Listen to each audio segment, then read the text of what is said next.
Dan itu sudah kelihatan di awal-awal. Preventif dulu. Diingatkan dulu. Jangan ditunggu, kemudian peristiwa terjadi baru di. Setuju semuanya?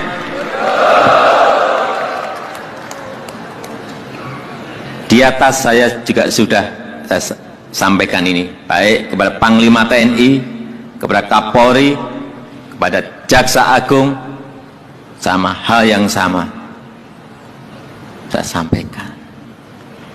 Jelas-jelas sudah itu keliru sejak awal. Diingatkan dong, Gubernur, ini keliru, benerkan dong. Jangan ditunggu ngerti keliru, ditunggu sampai terus dikerjakan, baru setelah rampung baru ditebas.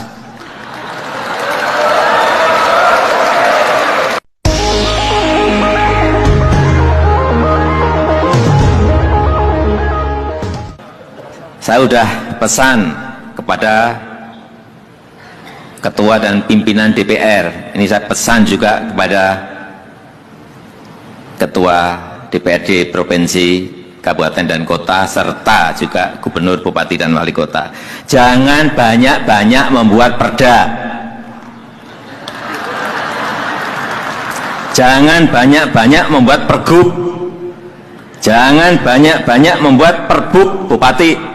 Jangan banyak-banyak membuat perwali. Negara ini sudah kebanyakan peraturan.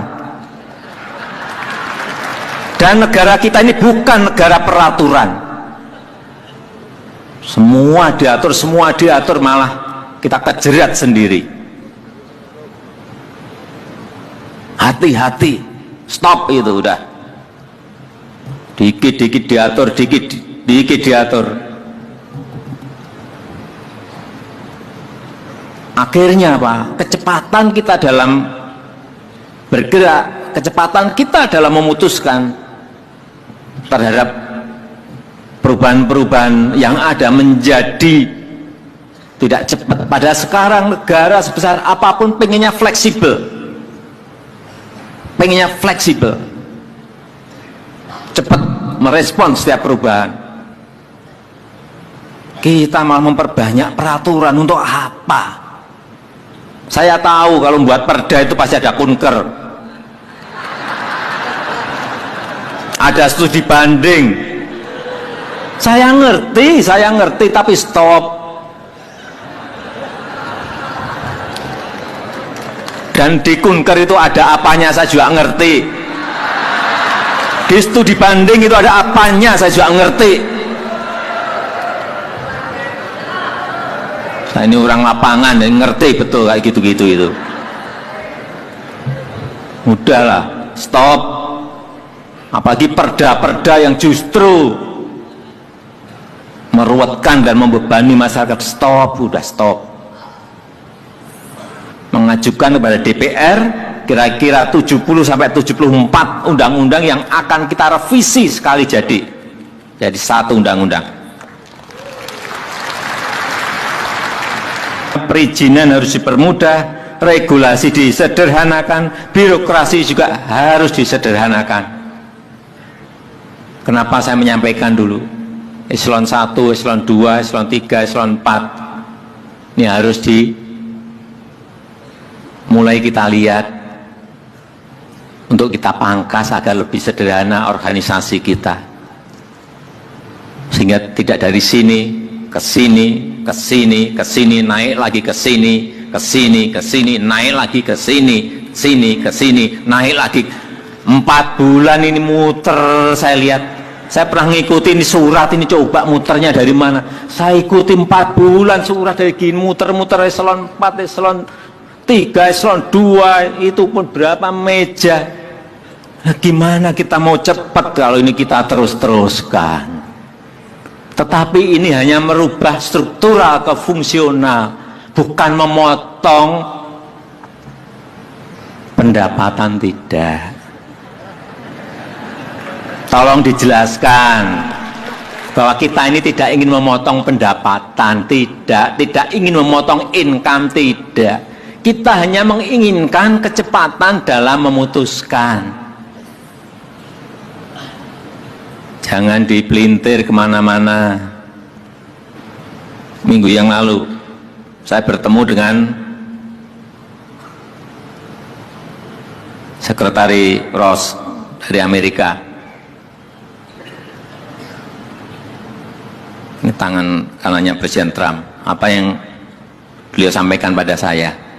Sekarang ini Presiden Jokowi di Amerika, itu kalau menteri mau membuat peraturan menteri, satu, dia harus menghapus 2 peraturan menteri yang sebelumnya. Tahu? Artinya keluar 1, hilang 2. Kalau menteri mau mengeluarkan peraturan 1, dia harus ngilangin 2 peraturan menteri yang lain. Nah, kita ini memproduksi terus setiap hari ini mau apa? Sehingga fleksibilitas kita ini tidak cepat. Pergerakan kita ini menjadi lambat dan tidak cepat. Ini yang harus dihilangkan.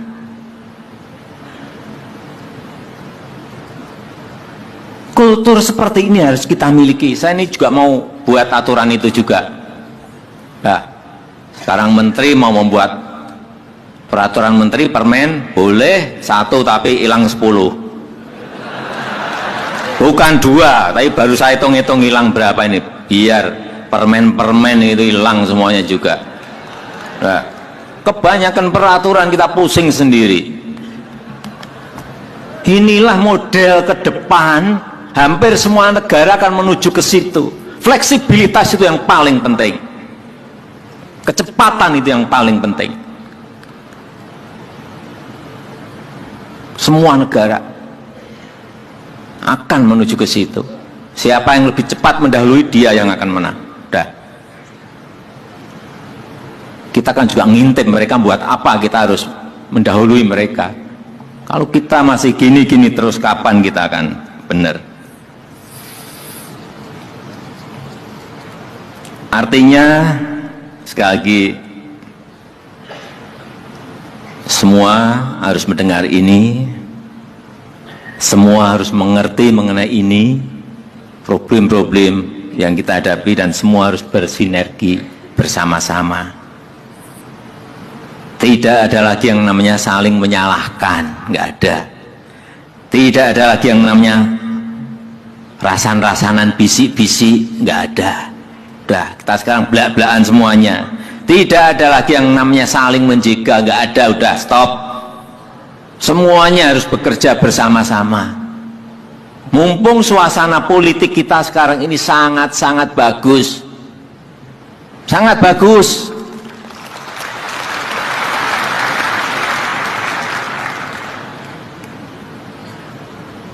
Ini yang terus harus kita rawat dan kita jaga. Semua saling menjalankan tugas masing-masing, tapi saling berkomunikasi, saling terbuka, dan bersama-sama kita menjaga agenda besar bangsa ini. Menjaga ketertiban sosial, menjaga kerukunan nasional, menjaga persatuan nasional kita. Itu wajib.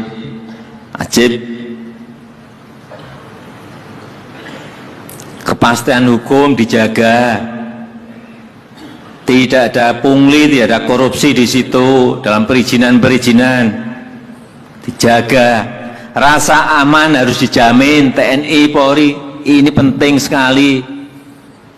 Jangan sampai kita dilihat, dipotret dari luar itu negara ini dianggap tidak aman. Ini berbahaya sekali. Yang di dalam juga nggak mau membuka usaha, yang di luar apalagi.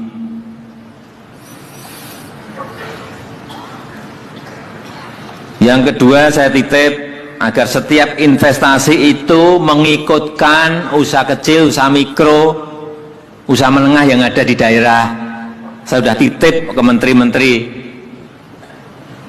jangan ada investasi nanti yang ikut dari Jakarta lagi, daerah diikutkan,